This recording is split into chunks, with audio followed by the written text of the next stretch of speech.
Somewhere on Earth is off to visit the faraway land of Patagonia, one of the most sparsely populated regions on Earth. Southern Chile is a vast territory where the clouds seem within arm's reach. At the extreme tip of South America, the only limits are the sky, the sea, and the still unexplored peaks of the Andes. Patagonia lifts the veil on its fragile beauty. Jorge Arratia knows all the secrets of the balseros, the raftsmen of Patagonia. In this remote valley, the lumberjacks harvest cypress wood and transport it down the Rio Baker to the sea. Philippe Reuter's childhood dream was to explore the wildest places of our planet. This enthusiastic mountaineer is a certified alpine guide and lives at the foot of the Andes' immense glaciers.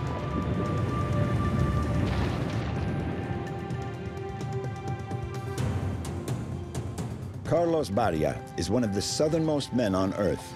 He fishes the icy water of the Beagle Channel. Carlos is a seaman, but also a cattleman. His ranch is situated at the ends of the Earth, very close to the mythical Cape Horn.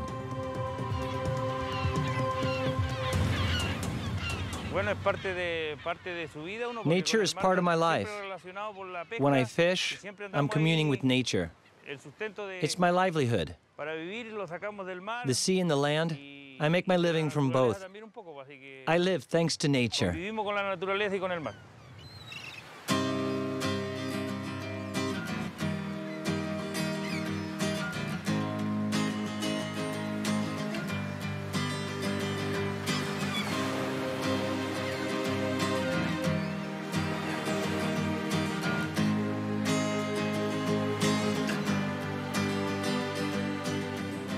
Here, at the ends of the Earth, live people who can resist anything. Isolation and the glacial winds have forged the character of the inhabitants of Patagonia, perhaps the only place left where legends are still being written. Carlos, a king crab fisherman and rancher, lives beyond the end of the Earth on the Beagle Channel.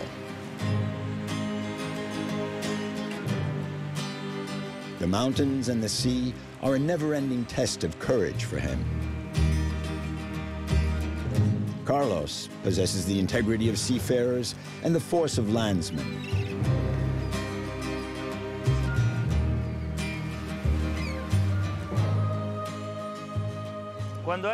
This is a very dangerous place in bad weather.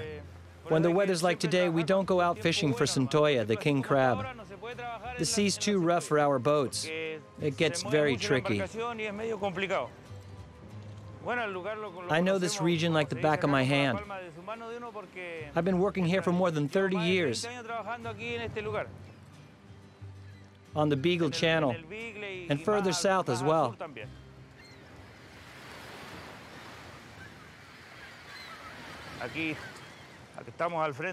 We're just across from the Tierra del Fuego. That's Argentina on the other side. The canal's split in two. One half's Argentine, the other half's Chilean. Sailing here, where two great oceans, the Atlantic and the Pacific, meet, means taking a trip back in time.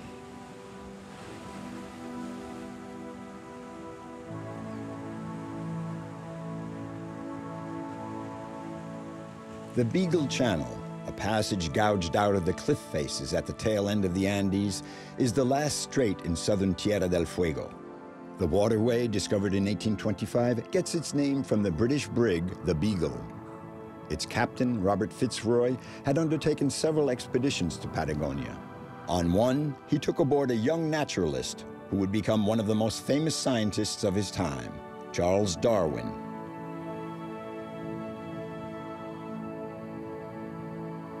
Ever since they were discovered by Magellan, the icy waters of Patagonia's channels have preserved traces of the great age of discovery.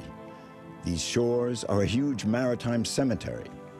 This is both the beginning and end of the world, one of our planet's most inhospitable regions. This land of the high latitudes, with its dreaded cape, the legendary Cape Horn, gateway to the vast South Pacific.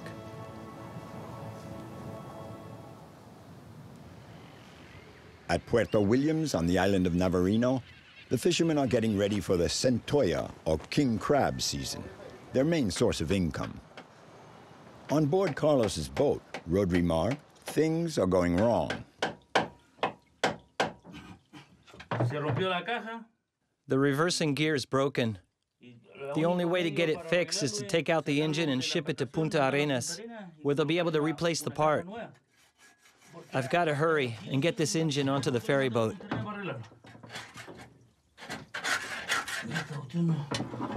There aren't any mechanics here in Puerto Williams.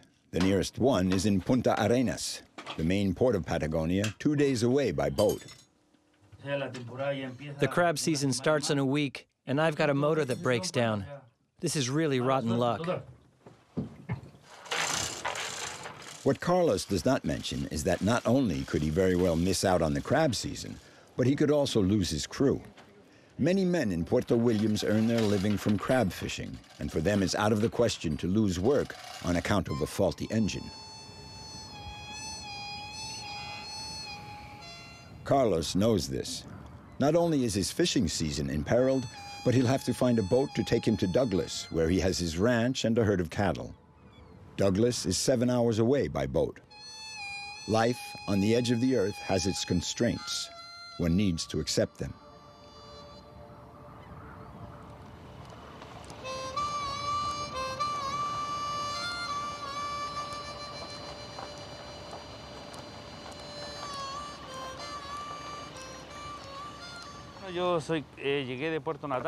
I was 20 years old when I came here from Puerto Natales. So I've been living in Puerto Williams for more than 30 years. Life was hard back then. Things are a little better now. There was only the naval base and very little work. That's why I came here, to work. I like the spot for its peace and quiet. So I stayed in Puerto Williams. I founded a family. I became a fisherman. Here in the world's southernmost village, I fell in love with this spot, and that's why I stayed.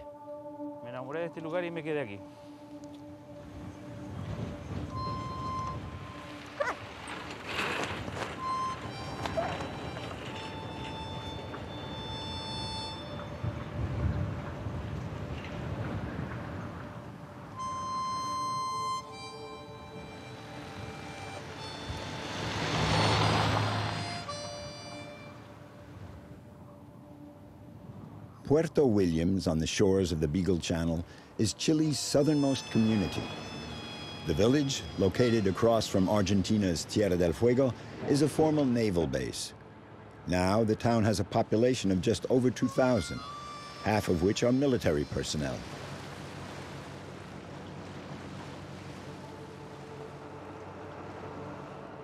Once a week, the Yagan makes its regular run to Punta Arenas. Carlos may miss the beginning of the king crab season, but he's taken care of part of his worries. His mechanical problems will soon be solved, but he'll have to be patient. It will take a month to get the repaired motor back.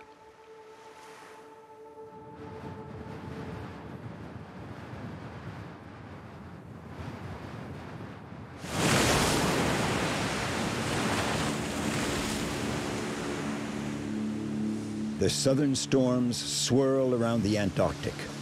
Patagonia is the first land that the west winds and the Pacific depressions encounter.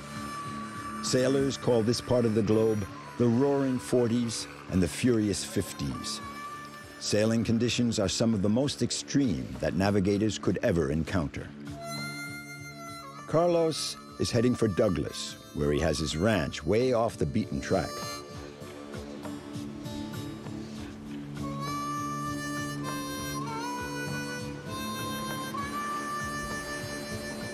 With his crab fishing boat out of order, he boarded the Orcawaya, a rapid boat that serves the isolated communities along the Beagle Channel.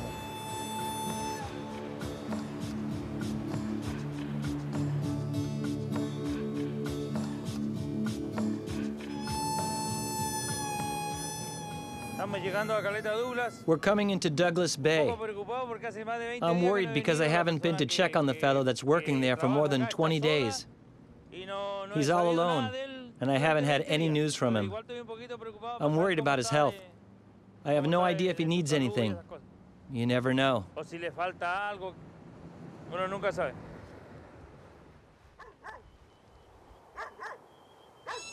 Douglas is an old Anglican mission that was abandoned in the early 20th century. Carlos took over these lands at the end of the earth about 20 years ago. He owns around 100 head of cattle. As soon as he sets foot on dry land, he gets to work with Jose, the silent caretaker of the campo. Jose has been totally cut off from the rest of the world for 4 months. Un lazo.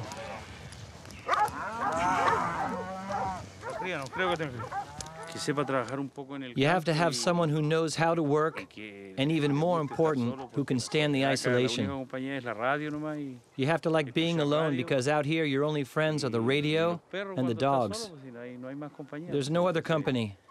You have to get used to the solitude. It's hard for those who can't live alone. It's a real problem. Súper complicado.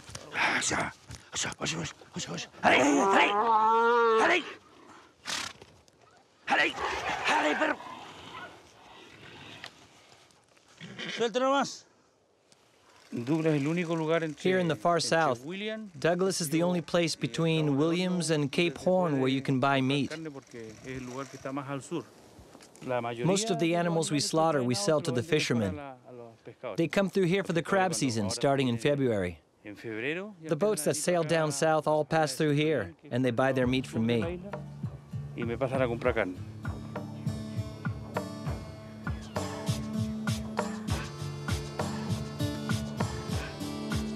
Carlos has created a refuge for himself in Douglas, a parcel of forgotten land that is an ideal spot to appreciate the full measure of the beauty of the world.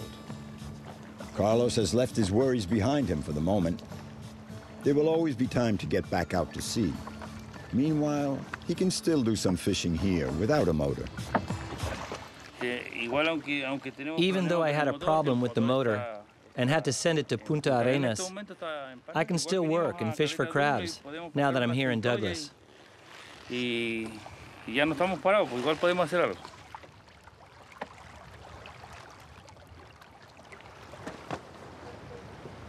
Está empezando la temporada, así que bueno. It's very early in the season. First, I just set 2 traps to see if there are any centolla. If there are, I'll set some more.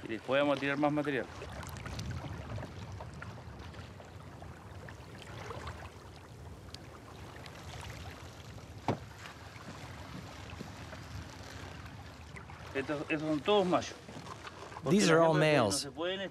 We're not allowed to keep the females. If we catch any females, we have to throw them back. I'm lucky. I got all males, good-sized adults. They'll sell well.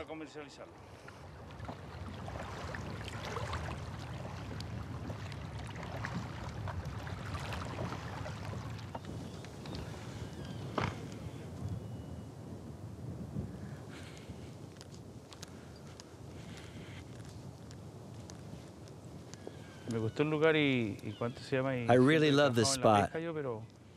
I've always worked in fishing, but I wanted to have a place of my own where I could come and recharge my batteries and work a little as well. Live as I please. I'm a fisherman, but I love the land. I'm not a rancher, but I really like it.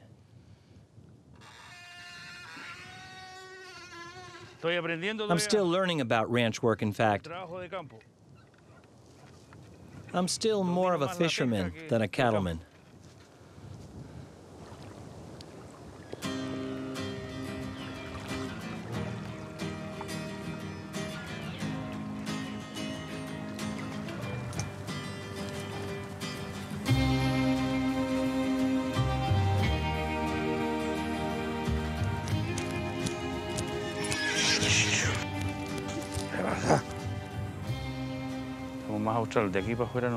From here to the end of the land, there's nobody. Only people passing through, like fishermen. For the moment, it's completely uninhabited.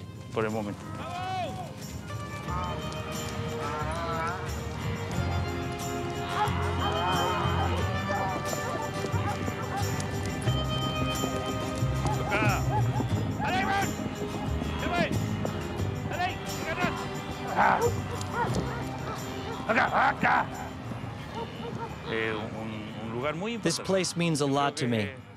It has a very important place in my heart, right after my wife and children.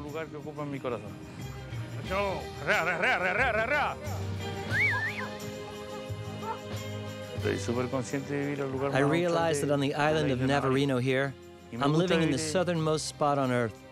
If I hadn't settled here, I would have found somewhere even further south.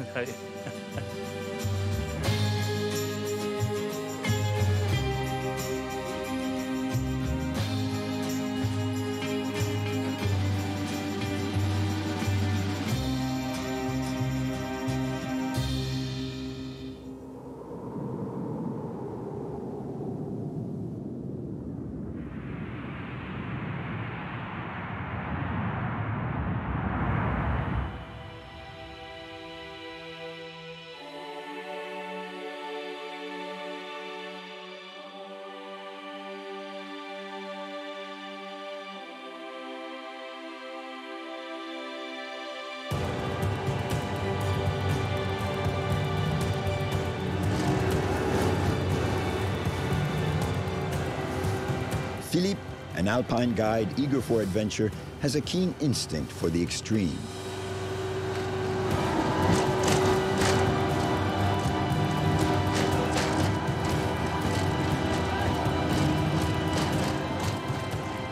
This is really the kind of spot where there are no limits. No limits to the forces of nature. No limits to the adventures you can experience without seeing anyone else. No limits to the distances. They are vast. There are no limits to anything here.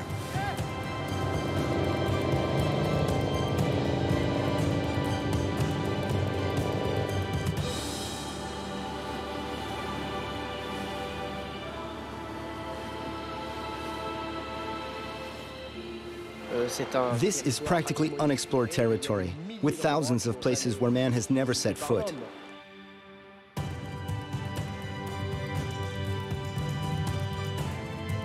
A vestige of long-gone ice ages, the valley of the Rio Leones is a gateway to the summits of Patagonia.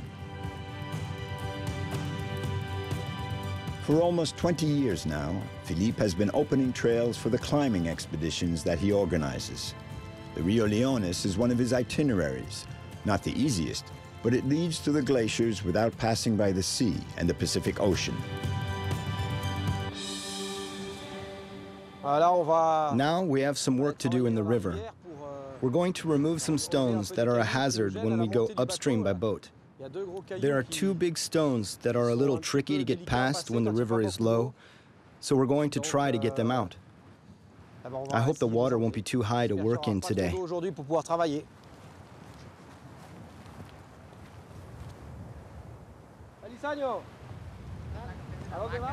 You lost a cow? We didn't see it anywhere, but if we find it, we eat it. Después te la entrego en bandejita. ¿Te vale o no? Nos vemos. Que estés bien. Chao. Oye, ese perrito no es una oveja. Te equivocaste. Oye, Pato. Hey, Pato. Pretty good weather today, huh? Espero que no esté tan alto, pero We can see the stones sticking out of the river there. Aparece. Así que We should be able to get the job done.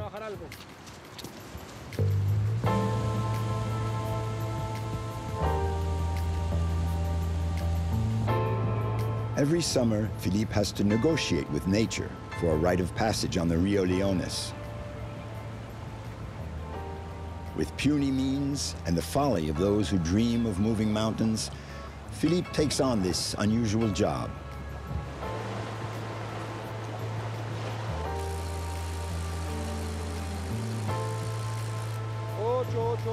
¿me copias?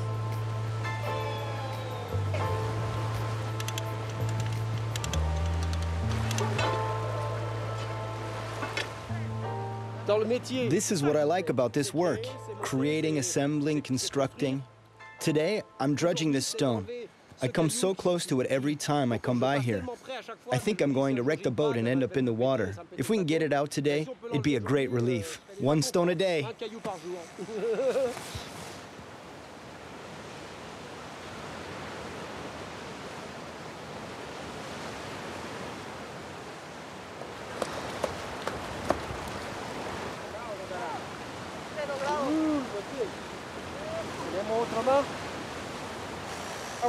We have to spend hours in the cold water, move tons and tons of stone by hand, but nature lends a hand.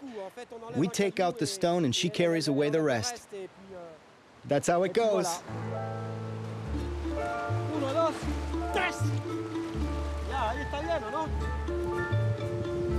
At last, the way to the summit is clear. It's summer in Patagonia, the best season for the Andinist, the mountaineers of the Andes.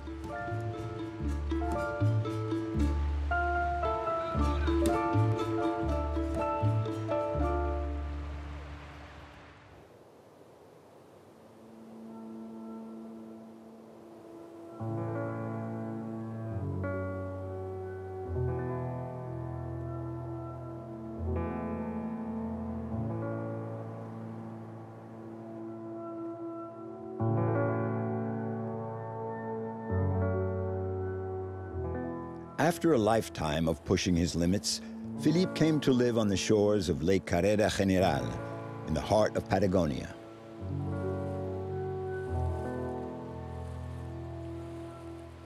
Philippe was born at the foot of the French Alps into a family of avid mountaineers. Then he spent a large part of his childhood in Santiago. Ever since, he has been following his dreams of peaks and pinnacles. He decided to put down roots in the village of Puerto Guadal. A veteran of Everest and extreme challenges, he is one of Chile's best climbers. I was raised in the great outdoors. My father was an alpine guide. I remember when I was 2.5, I walked on the summit of Parmelan in the French Alps. When I was 4, I climbed La Tournette. I was raised outdoors. All my professional activities were connected with the outdoors and nature. Photographer, ski instructor, then alpine guide. Like many things, you catch the nature bug when you're little. And that's what happened with me.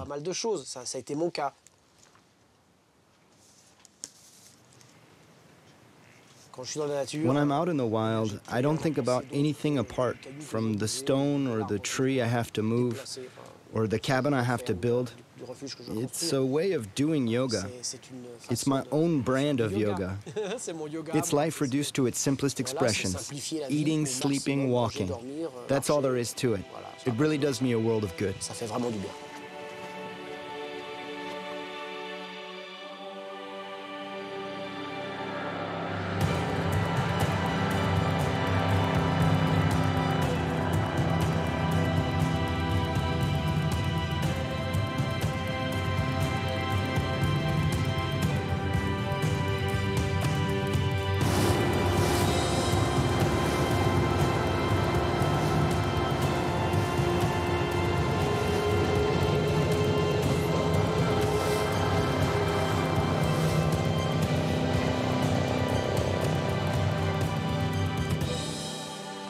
Philippe is taking a group of climbers to the foot of the Leones Glacier, the base camp for the expeditions up Monte San Valentin. Over 4,000 meters high, it's one of Patagonia's tallest peaks. There are 3 passes to cross. The climb will take 20 days. The success of an expedition always depends on the weather conditions, but perhaps even more so here, with the cold and wind. The weather is extreme, identical to the nearby Antarctic. Only 10% of the climbers who tackle this mountain manage to reach the peak.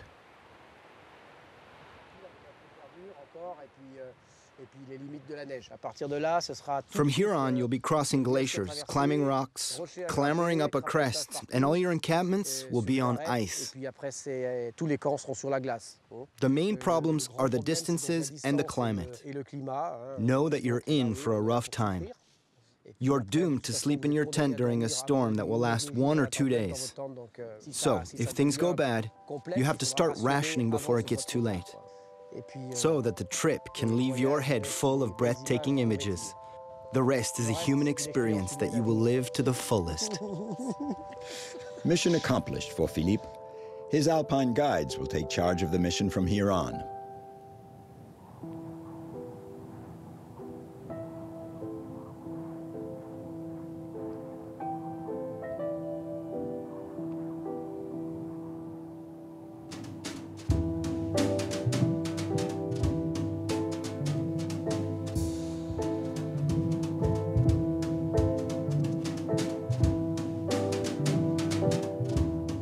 Next to the Arctic and the Antarctic, this is the largest frozen expanse on Earth. Patagonia is home to the world's third largest ice field. All along the Cordillera of the Andes, the ice sheets stretch north and south for close to 500 kilometers.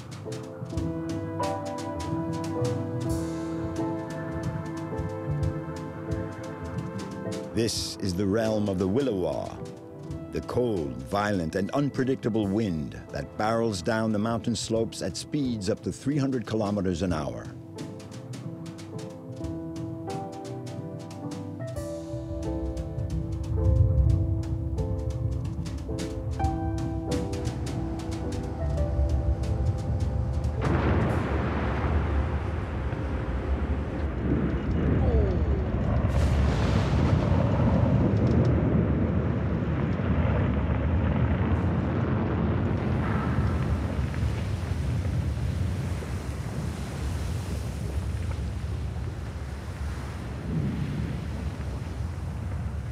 As soon as the weather permits, Philippe makes for the Leones Glacier.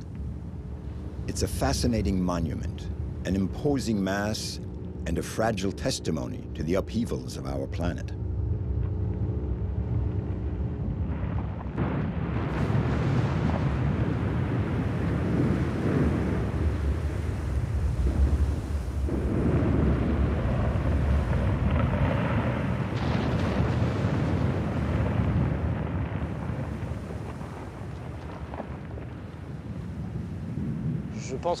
Well, it gives me a feeling of sadness. The chunk that dropped off today was very high. It gave the glacier its characteristic height. You can see another one that's falling. You can tell summer is here.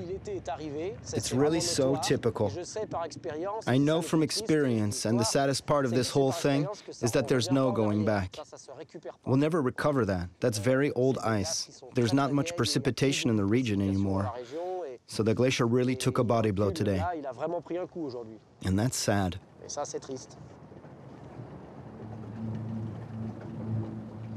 I've been coming here for 17 years. Back then, the glacier touched the rocks on both sides. The face was much higher and covered the width of the lake. About 5 years ago, we started noticing a definite acceleration in the melting of the ice that we didn't have in earlier years. Scientists said the glacier would lose 6 centimeters a day in summer and 1 centimeter a day in winter. There's no way to get that back. I think that in 5 years, it won't even come down to the water's edge anymore.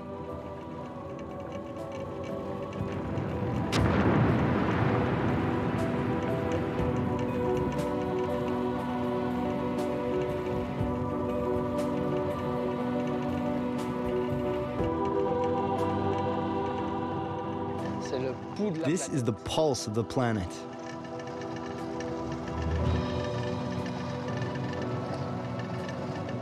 A little finger on the planet's pulse. There are other spots where it beats stronger, but this is my own pulse.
The village of Tortel, ensconced in the Gulf of Penas, was for a long time isolated from the rest of the world.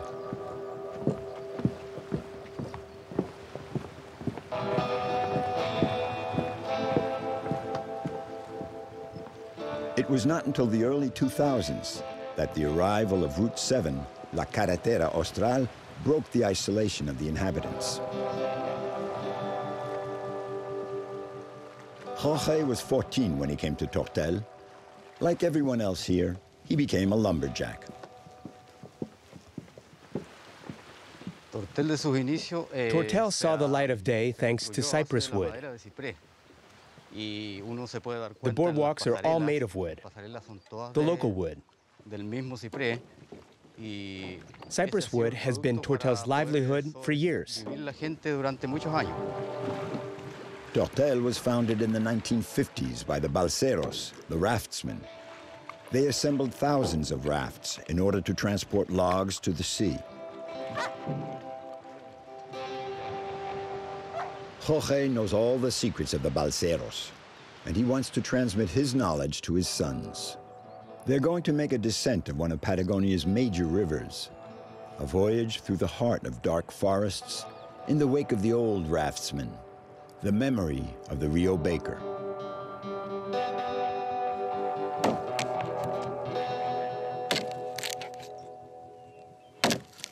Thanks to the cypress trees, people have been able to settle in this valley. Now, Jorge is no longer allowed to log the greenwood, only the trunks burned in the tragic forest fires of the 1960s, which destroyed a part of Patagonia's virgin forest.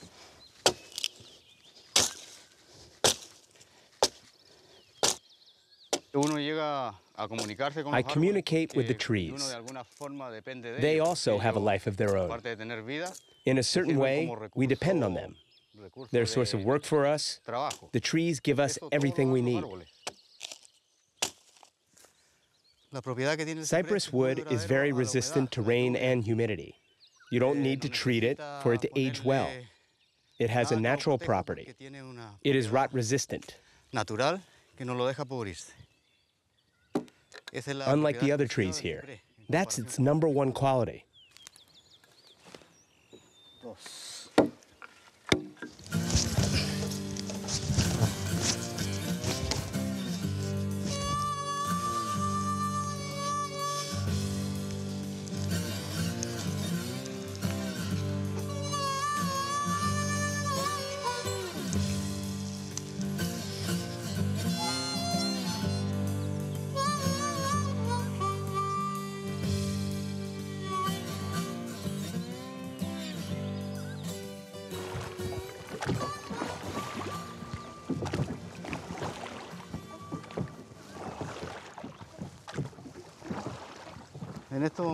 We're going to Luis Jimenez Gonzalez's place. He's a descendant of the early settlers in the region of Rio Baker and Tortel. They came here around 1945. His father was one of the very first settlers here. Getting to know these people has been the best thing that's ever happened to me. They were very special people, and they made a lot of sacrifices. They were brave. Bravos, as we say in Patagonia.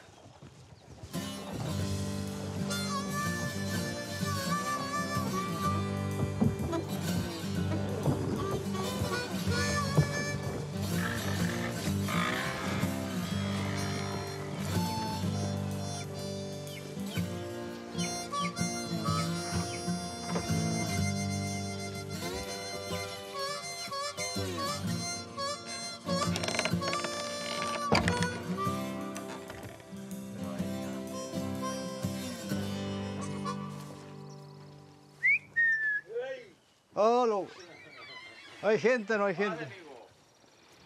Permiso, señor, venimos a visitarlo un rato, don Luis Jiménez. ¿Cómo está usted? Gusto saludarle. Jorge and Luis Jimenez are going to spend the day in the forest. They have to gather the timber to complete the rafts before the bad weather sets in. Yo creo que hoy, mañana, vamos a tratar de hacer lo que tenemos que hacer para que quede más o menos hecha la pega. We've made huge sacrifices to make this land our own. A lot of sacrifices. And despite the progress, it's still hard, even now. We woodsmen, who've made this place our land. You know, we don't get much help from the government. Muy poca ayuda del Estado.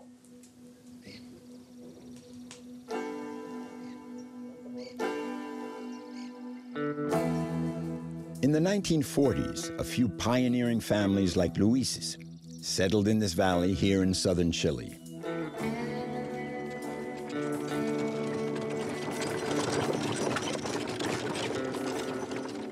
It was a handful of men and women who decided to colonize this untouched land far off the beaten track. The early settlers had nothing but their courage and a healthy dose of hope.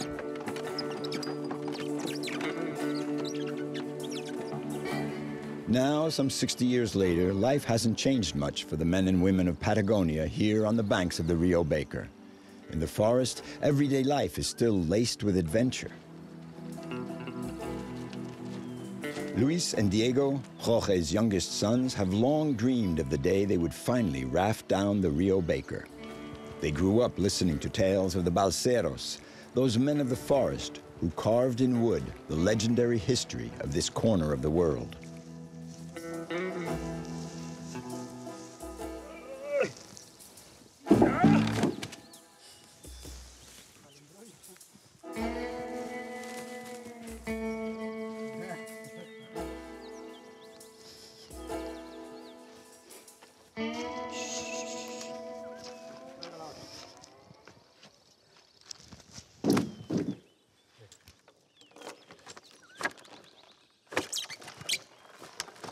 The valley, flanked by steep mountains, is difficult to access. There's no road, no machine can fray a path into this forest.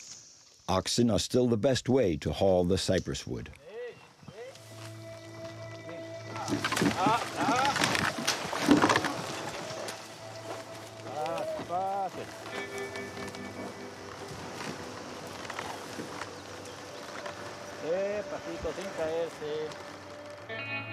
Time has stood still here in the Baker Valley. Today, 70 years after the arrival of the first pioneers, Jorge and Jimenez are carrying on the tradition of the balseros.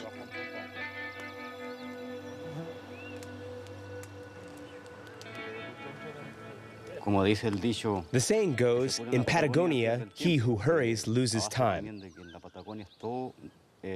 Everything is difficult here because of the great distances between one place and another, between one village and another. The job we're doing today is very tricky. They say, you must walk slowly over pebbles. That's another Patagonian saying.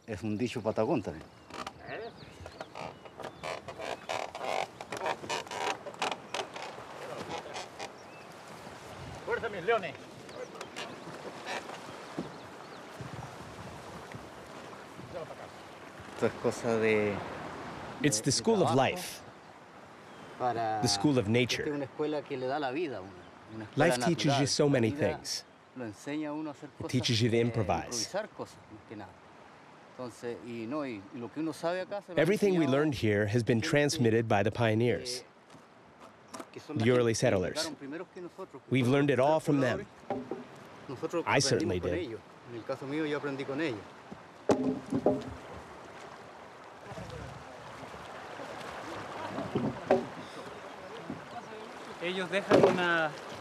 They have left us the heritage of the balseros, the art of log rafting. It's very important for us and for future generations. It's a privilege to be able to do this and to maybe one day pass it on so that it doesn't die out.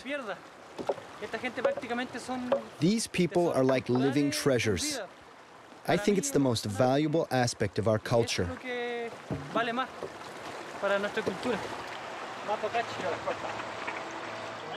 Jimenez, Jorge, and his sons have finished constructing 5 rafts. Now they'll take them down to the Rio Baker one by one to assemble them all into one large timber raft.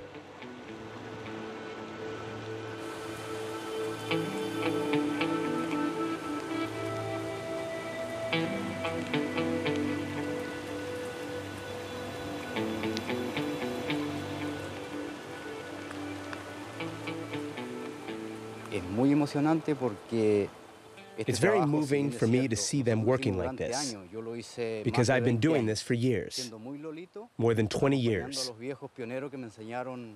Back then, I would work with the old-timers. I didn't take things so much to heart. It was just my everyday life.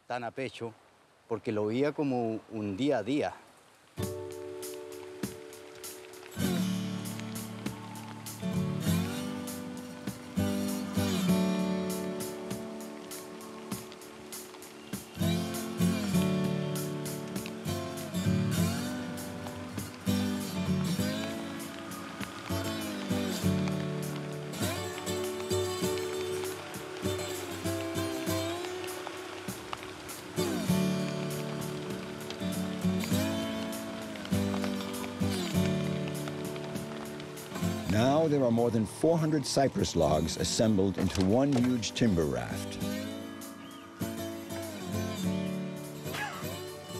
It's a beautiful sight, but it's very dangerous.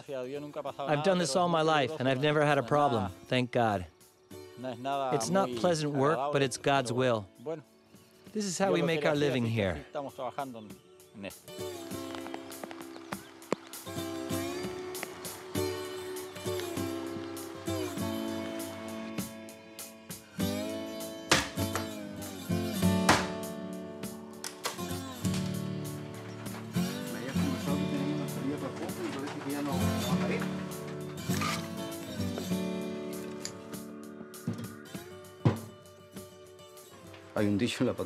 There's a Patagonian saying, if you live in Patagonia, you're doubly Chilean. Not everyone can put up with the way of life here. It's too hard. People from Santiago or any other big city are used to an agreeable climate. They've acquired a taste for modern conveniences. But if they were to come here, they wouldn't be able to stand it. It's just too harsh.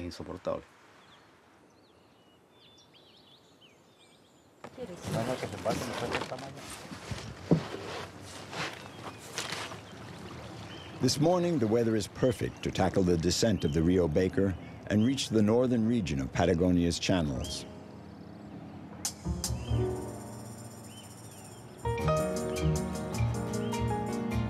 If El Señor Baker, as they call the river, is in a good mood, it will take them 2 days riding the current to reach Tortel.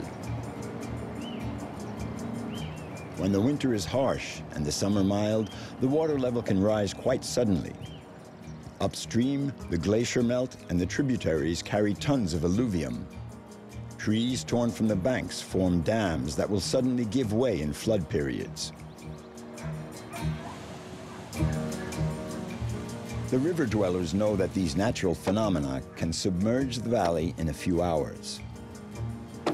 All the balseros remember those who lost their lives on the Baker.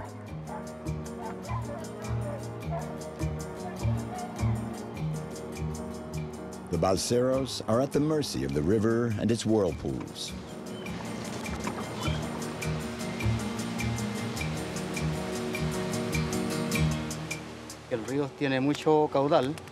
The river has a very strong current. It sweeps you along and tosses you from side to side. It's really swift. If you're overconfident, nature will not give you any breaks. You have to respect her. And even so, always anticipate. Nature is good, but all the same, you should never forget that she is the one who's in charge. You have to navigate at her rhythm.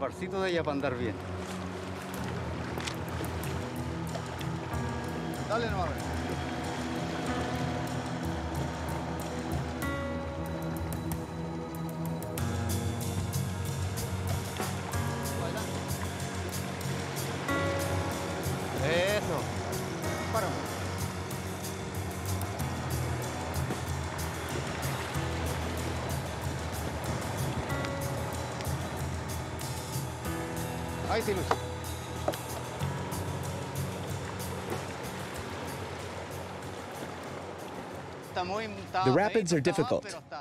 The river is very high, but we made good time. I'm speaking from experience. We have a lot of respect for El Señor Baker.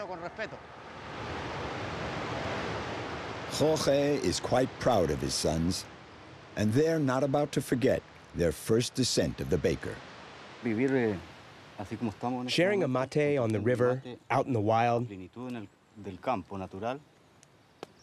A lot of folks from the city, even if it is the most beautiful and posh city in the world, would envy this pleasure.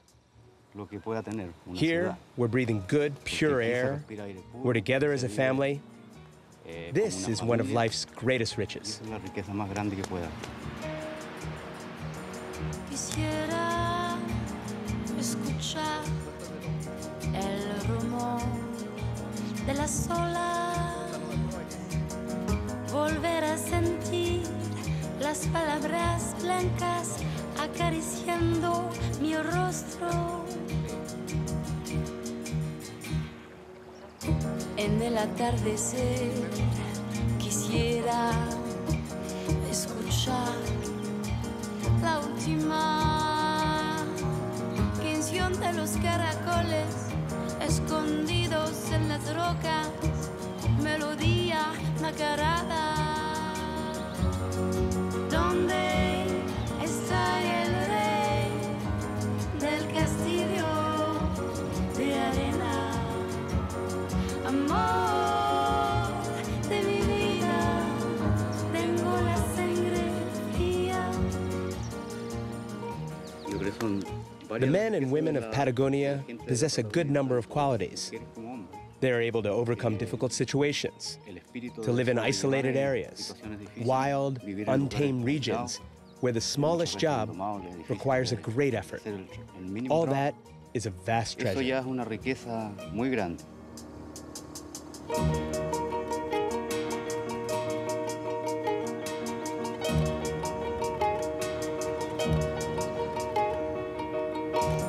Quisiera caminar contra el viento, pecho a pecho, y halagarme sobre sus labios y caer en su boca roja.